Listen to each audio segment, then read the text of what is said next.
하나님이 하나님 되시게라는 제목으로 하나님의 말씀을 함께 생각해 보겠습니다. 당대의 최강 제국이었던 아수르 군대의 침략을 3번이나 물리친 왕이 있습니다. 심지어 마지막 침략에서는 아수르 군대를 18만 5천 명이나 몰살시킨 그런 왕이 있습니다. 그가 바로 히스기야 왕이죠. 그는 아수르의 침략에 겸손함으로 하나님을 의지하였고 하나님을 향한 믿음이 흔들리지 않았습니다. 이런 히스기를 통하여 하나님께서는 하나님 되심을 나타내셨던 것입니다.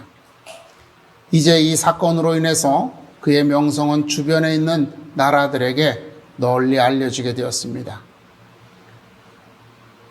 이후 이렇게 얻은 명성은 그가 죽을 병에 걸렸다가 살아난 것으로 인하여서 더욱 특별한 사람으로 보여지게 하였고 그 주변 나라들의 존경을 한 몸에 받게 되었습니다. 이것을 통하여 하나님께서는 그가 하나님의 특별한 사랑을 받는 자라고 하는 사실을 확증하여 주신 것입니다. 건강을 회복한 그를 축하하면서 그에게 존경의 뜻을 표하고자 이웃한 여러 나라에서 사신들을 보냈습니다. 그 중에 신생국가인 바벨론의 사신들도 있었습니다. 그들을 맞이하던 히스기야는 한껏 우쭐해졌습니다. 성경을 보니까 기분이 좋았다 그랬어요. 그러니까 사람들 앞에 인정을 받고 이렇게 많은 사람들이 와서 안부를 물으며 선물을 주고 그들이 와서 아수르를 물리쳤던 것들에 대해서 칭찬하고 이럴 때 기분도 좋아지고 우쭐해지는 거죠. 그래서 히스기야는 이스라엘의 보물과 무기고를 포함한 모든 것들을 사신들에게 보여주었다라고 성경은 기록하고 있습니다.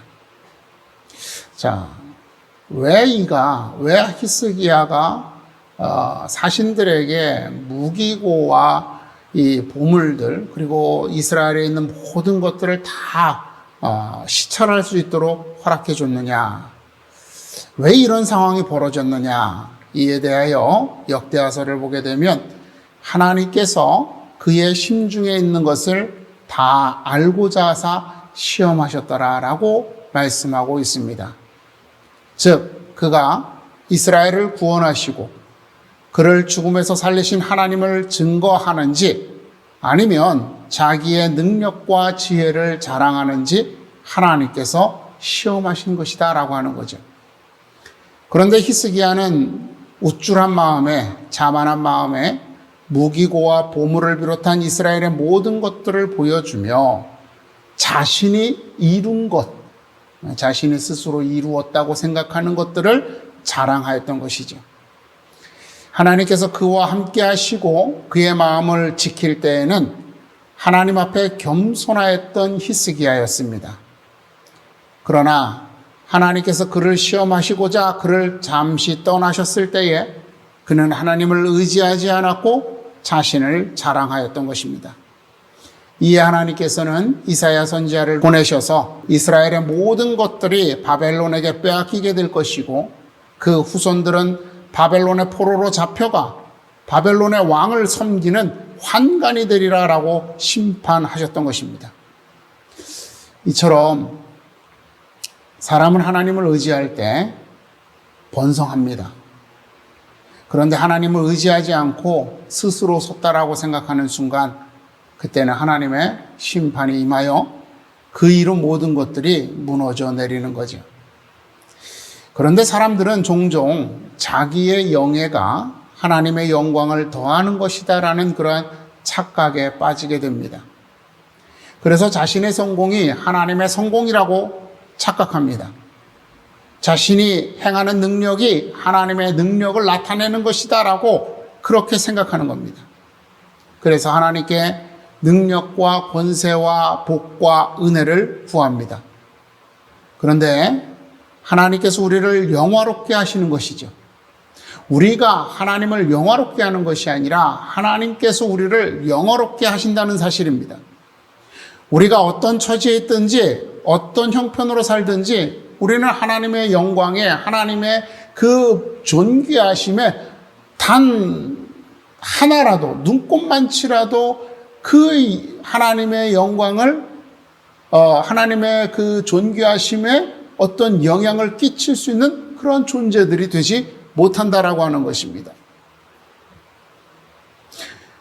우리는 그렇게 무의미한 존재라는 거죠.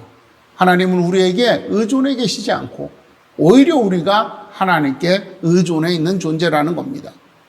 바로 그 사실을 본문에서 하나님께서 모세를 통하여 우리에게 말씀하시는 것입니다. 나는 스스로 있는 자니라. 이 말씀은 그 존재가 어떤 것으로부터 비롯된 것이 아니다. 어떤 것에 의지해 있는 것이 아니다. 어떤 것에 의하여서 그 존재가 가능한 것이 아니다라고 하는 거죠. 그냥 하나님께서는 그 자체로서 하나님이시다라고 하는 거예요. 누가 어떤 사람이 하나님께 하나님이 존귀하신 하나님이십니다라고 고백했을 때 하나님이 존귀해지는 것이 아니고 하나님이 이 모든 것을 주셨습니다라고 할 때 하나님이 높아지는 것이 아니다라고 하는 것이죠. 그렇기에 우리의 성공과 명예, 영광이 하나님께는 필요하지 않다라고 하는 겁니다. 오히려 우리에게 하나님께서 주시는 성공과 명예와 영광이 필요한 것입니다. 즉 우리가 하나님이 우리에게 의존해 있는 것이 아니라 우리가 하나님께 의존해 있다는 거죠. 그래서 하나님을 의지해야지만 살아갈 수 있는 자들이라고 하는 것입니다. 그렇기에 히스기야 왕과 같이 하나님을 의지할 때 삶의 어려움과 고통 그리고 모든 난관들을 이겨내고 극복할 수 있는 것입니다. 이 사실을 욥의 친구 엘리후는 자기가 의로운 자라고 주장하는 욥에게 그대가 의로운들 하나님께 무엇을 드리겠으며 그가 그대의 손에서 무엇을 받으시겠느냐 이렇게 말합니다. 너 의로운 거 의미가 없어. 네가 아무리 의로운 삶을 살았다 할지라도 그것이 하나님의 의를 더하거나 빼거나 할 수가 없다라고 하는 거죠. 하나님께서는 너에게 아무것도 원하시지 않으신다. 이렇게 말씀하실 거예요. 욥이 스스로 의롭다고 주장하지만 그것이 하나님을 향한 공로가 될 수 없다는 것입니다. 미가 선지자는 하나님께 무엇을 제물로 드려야지만 하나님이 기쁘게 할까, 하나님을 기쁘시게 할까 하고 고민하는 자들을 향해서 여호와께서 내게 구하시는 것은 오직 정의를 행하며 인자를 사랑하며 겸손하게 내 하나님과 함께 행하는 것이다 라고 대답을 하고 있는 거죠. 내가 소를 드려야 될까, 양을 드려야 될까, 내 육체를 드려야 될까, 내 생명을 드려야 될까, 내 영혼을 드려야 될까 하고 고민하고 있는 자들에게 하나님께서는 미가 선지자를 통하여 너에게 구하는 것은 너의 재물도 아니고 너의 명예도 아니고 너의 영혼도 아니고 너의 생명도 아니고 내가 정의를 행하고 인자를 사랑하며 겸손하게 내 하나님과 함께 행하는 것이다 라고 이렇게 말씀하는 겁니다. 하나님께서는 사람들을 빛나게 하는 금은 보아도 사람들의 부러움을 사는 성공과 명예도 원하지 않으신다라고 하는 것이죠. 그것들이 없어도 하나님은 그 자체로서 그분 스스로 하나님이 되시기 때문입니다. 오히려 하나님께서 우리에게 원하시는 것은 미가 선지자의 가르침과 같이 하나님 되심을 인정하고 그를 의지하며 그의 말씀을 실천이 아니라 실현하는 거예요. 내 삶에서 하나님의 말씀이 현실이 되도록 살아내는 거죠. 하나님께서 그렇게 우리를 부르시고 우리를 규정하실 때, 즉 우리에게 어떤 사명을 주시고 우리를 이끄셔서 하나님의 뜻과 계획을 이루어 나가실 때 그때 우리의 존재가 의미가 있게 되어진다라고 하는 것입니다. 이것을 예수님께서는 포도나무와 가지의 비유로 말씀하신 것입니다. 나는 포도나무요 너희는 가지라. 그가 내 안에 내가 그 안에 거하면 사람이 열매를 많이 맺나니 나를 떠나서는 너희가 아무것도 할 수 없습니다. 주께서 내 안에 거하시는 것, 내가 주 안에 거하는 것, 이것이 바로 주님만을 의지하는 것입니다. 주께서 나를 주관하셔서 주의 말씀을 따르시게 하는 것이 주께서 내 안에 거하시는 것이죠. 이것을 위해서, 내가 주님의 말씀을 따르는 것을 위해서 이제까지 나를 규정해왔던 삶의 방식들을 포기하고 주님의 율례와 규례를 따라 살아가는 것, 이것이 주께서 내 안에 거하시는 것입니다. 나를 규정해왔던 생각과 감정들을 부정하고 주 안에서 내가 어떤 존재인지 어떤 의미인지 발견하고 그에 감사하며 만족하는 것이 우리가 주 안에 거하는 것입니다. 이렇게 주와 함께할 때 주께서 우리를 기르시고 우리를 세워서 우리가 하나님을 나타내는 자로 삼아 주시는 것입니다. 이제 우리는 하나님을 의존하여 살아가는 자임을 시인해야 합니다. 그럴 때 우리는 우리가 하나님의 영광이 되리라는 착각에서 벗어날 수 있게 될 것입니다. 우리의 처지나 형편과 상관없이 하나님은 하나님이십니다. 그러므로 우리에게 주어진 삶에 감사하며 살되 성실함으로 오늘 하루 일어날 일들을 기대하며 살아야지만 합니다. 또한 우리 삶의 가치는 하나님 안에 있음을 기억하고 하나님의 이끄심에 순종하며 살아야 합니다. 세상에서 어떤 삶을 살 것인지, 얼마만큼의 영향력을 끼치는 자가 될 것인지, 어떤 사람으로 내가 세상 사람들에게 기억될지를 고민하지 말아야지만 됩니다. 그것이 나를 규정하는 것이 아니고 그들에게 좋은 평가를 받는 것이, 내가 많은 영향력을 끼치는 것이, 내가 좀 더 보다 나은 삶의 질을 유지하는 것이 하나님 앞에 영광을 돌리는 것이 아니다라고 하는 거죠.